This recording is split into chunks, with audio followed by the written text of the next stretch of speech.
Hello बच्चों, आज हम बनाएंगे शेप्स और उनको करेंगे कलर्स। स्टार्ट करते हैं। ये है स्क्वायर। Square, yes. इसको हम करेंगे डार्क। Square, heart. ये है हार्ट, यस, हार्ट। ये है triangle.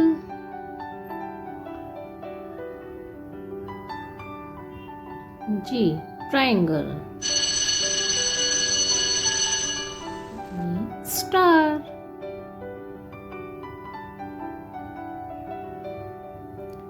Star,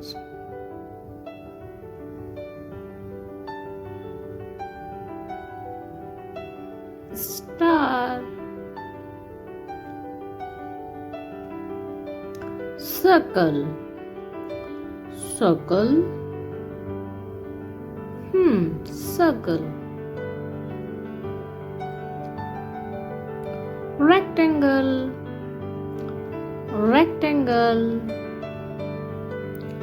rectangle, yes, rectangle.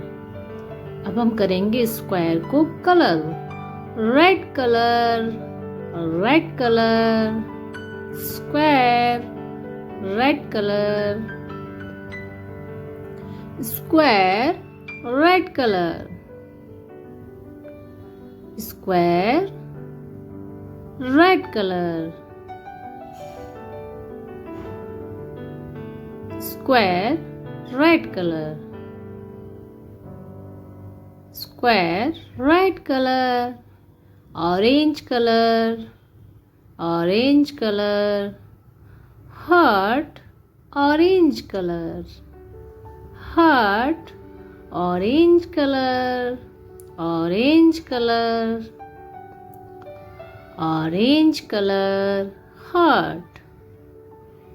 Triangle, green colour, green colour. Triangle, green colour. Triangle, triangle, green colour. Star, blue colour. Star, blue colour. Star, blue colour. Star, blue colour. Star, blue colour. Circle, indigo colour. Circle, indigo colour. Circle, indigo colour. ये dark blue colour होता है, indigo. Circle, indigo colour. Rectangle, purple colour. Rectangle, purple colour. Rectangle, purple colour. Rectangle, purple colour. Rectangle, purple colour, yes, rectangle, purple colour. Star, blue colour. Circle, indigo colour. Rectangle, purple colour. Bye bye बच्चों।